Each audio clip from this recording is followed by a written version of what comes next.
کہ عرش کے نیچے سے 4 نہریں جاری ہوں، اور دوسری جگہ اس کی تفصیل بھی موجود ہے کہ ایک تو پانی کی نہر ہوگی، نہر من ماء غیر آسن، جس میں کوئی نہ رنگ بدلے گا، نہ بو بدلے گی، نہ ہوا بدلے گی،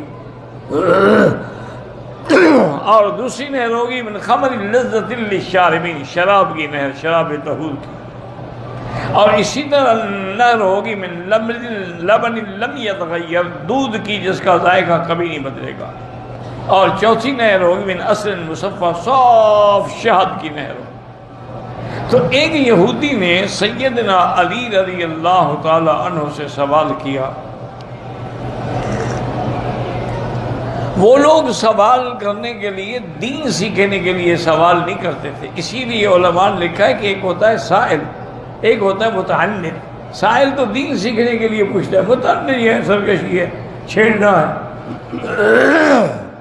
تو اس نے سوال کیا، اس نے کہا کہ حضرت یہ بھلا کیسے ممکن ہے کہ مرکز جو ہے وہ تو ایک ہو لیکن آگے نہریں جو ہیں وہ 4 چلیں؟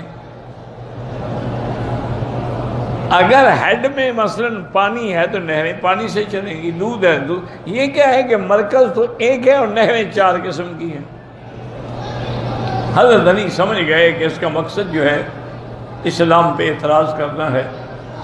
انہوں نے فرمایا ایک پہلے میں آپ کو سمجھاتا ہوں تاکہ پھر تمہیں بات سمجھ آ جائے۔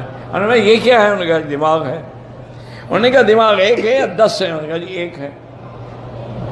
انہوں نے کہا اچھا تمہارے ناک سے بھی کبھی پانی بہتا ہے؟ انہوں نے کہا جی بالکل بہتا ہے۔ منہ سے بھی پانی آتا ہے، لعاب آتا ہے، تھوک آتی ہے؟ ہاں جی۔ انہوں نے کہا دونوں کا ذائقہ ایک ہے؟ نہیں جناب، ناک کے پانی کا ذائقہ الگ ہے، منہ کے پانی کا ذائقہ۔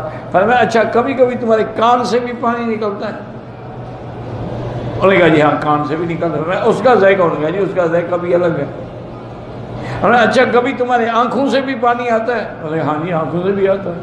انہوں نے کہا کہ اگر یہ مرکز ایک ہے اور یہ 4 پانی کیسے نکل رہے ہیں کہ ناک کا پانی الگ ہے، آنکھ کا الگ ہے، کان کا الگ ہے؟